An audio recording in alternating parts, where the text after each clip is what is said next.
Yeah, what's going on, YouTube? Thank you for coming to my channel. I got some Jim Jefferies today. Right now, he's on the Stephen Colbert show, the late night show. You know what I'm saying? So we're gonna see how this interview go. You know, Jim Jefferies a funny dude, especially with his accent. Hey, Australia, I love y'all, man. Word. On Jim Jefferies Show, Tuesdays on Comedy Central. I'm familiar with their work. It's a new political comedy show.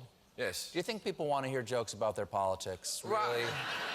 Jim Jefferies? I feel like they might. I'm the first political comedy show. Like there's John Oliver, there was you, there was Samantha Bee, Yeah. Trevor. I'm the only one that didn't come from The Daily Show. So. Oh, wow. Yeah. Wow. It's weird. What a refreshing change of pace. And it's weird to be. Yeah. It's weird to be an Australian because I don't feel like people want to hear news from Australians. You know what I mean? Like if you have like John Oliver or you, or like if you have like Millie Bobby Brown read something, it sounds like it's got an authority to it. Well, I would say we American accents are familiar to us, and English accents sound smart to us. What do you think the Australian Okay, well, this is the accent? thing. If there was a fire in the building right now, right? And there was a British accent that went, "There is a fire in the building. Please leave the building." You'd all get up and run and think that. But with my voice, if I just went, "There's a fire, everyone. Everyone. You're in a lot of danger." You'd be like, "Oh, he'll be okay." So, yeah. Or like you're inviting us to a party. There's a fire, everyone. Come on. Yeah, he's probably cooking a shrimp somewhere. This for my Australians that's watching my show right now, right? Check this out. How does our accent sound to y'all? Y'all accent sound dope to me, if you ask me. You know what I mean? I don't see nothing wrong with it. You know what I mean? Like his voice, his accent, how he put his jokes together, make it even funnier. Maybe if he didn't have that accent, the delivery wouldn't come out the same way. But you know what I mean? Let me know in the comments how you feel about our accent in the U.S. Does it sound funny? That's your impression of an American doing an impression of an Australian, isn't it? Yes, it's me It doing an is. impersonation of myself, doing an Okay. impersonation of you, doing an impersonation of me. Right, you guys do eat shrimp upon occasion. No, do we you? eat prawns. No one's ever called them shrimp. You call them shrimp. We had one ad campaign with Paul Hogan where he once called them shrimp, and now for effing ever, right, we have the throw another shrimp on the Barbie thing. No! Never happened. Well, has anyone ever said anything to him about this? Have you ever, like, any laid into him about it? I assume that Paul Hogan has a drinking problem and lives alone by now, but I'm not sure. The man's a national treasure. Has anyone- The man is a national treasure. You pump your brakes. Maybe this nation, but not in Australia. No, I love Paul Hogan. Now, I don't believe you any more than the fire. Now, North Korea. You guys over in Australia, much closer to the North Korea than we are. Yeah, but what's the purpose of bombing Australia? What are you really going to get out of that? At the moment, though, I'm living in LA, and we were all very, like, I just do it on my show, and it's a news show of sorts, you know, and we were all talking about how the Koreans' missiles can reach LA, and they can also reach Chicago. Yeah. And so I did a little joke on last Tuesday's show about, hey, don't bomb us, or we'll be resilient as Americans, we can get by this. And it's not like you're going to bomb Reno. And I said it as a joke. And I did the reverse psychology. I said, whatever you do, don't bomb Reno, right?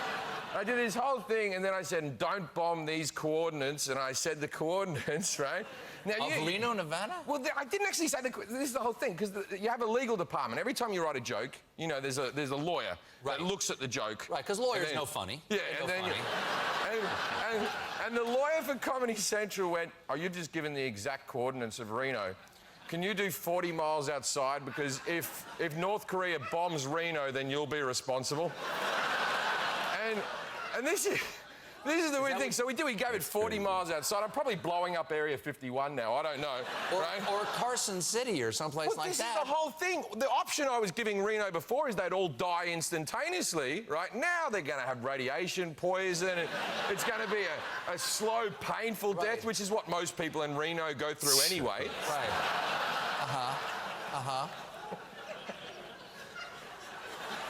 I never went to Reno, Nevada. This is a fun chat, Stephen. No, it is. It is. It is. Now, you started off in stand-up. American stand-ups, a lot of time on the road, driving from town to town, gig in small clubs and stuff like that. I assume it must be the same thing on Australia. It's a similar thing in Australia, but we only got a population of 20 million. So, like, Sydney has 2 comedy clubs. And not a lot of stage time you can get. So you have to go into the country a little bit. And I started doing runs of gold mining towns in Australia, which are very interesting places.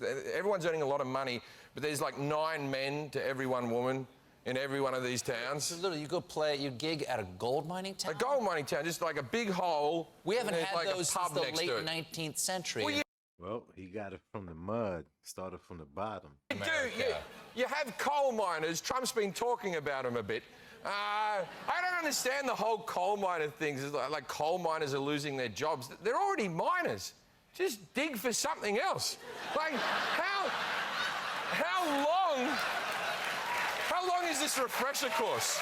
All right. You know what I mean? Yeah. Like, you start off with, you're like, okay, you're a diamond miner now, so you were looking for black and dusty, now look for shiny. Course done. But now you go into these gold mines in Australia, and it's 9 men to every 1 woman, so you go into the bar and it's just men, and so that it doesn't look like a gay bar, they just have a bartender, a female bartender, and she's topless. Like, it'll be a normal bar, but then they'll go, oh, over there, everything's fine. Oh, wow. So how did you do? How did your material do? One time I went there to do a gig, and I was in my very early 20s, about 23, and I went there to do a gig in a gold mining town, and I had sex with the 1 single girl. Word got around pretty quick. And there's a lot of miners that were like, oh, I've been working on her for years. I don't remember her name, and I'm sure she's happy if you're watching. The Jim Jefferies Show airs Tuesdays on Comedy Central. Jim Jefferies, everybody. We'll be back with a performance. Yeah, Jim Jefferies, you already know. Hey, man, look, pardon me for how I look right now. I was just in the gym, getting it in. Make sure y'all doing the same thing. Remember, health is wealth. If you like what you saw and you feeling the vibe, make sure you comment and definitely subscribe. I'll see you on the next one. Later.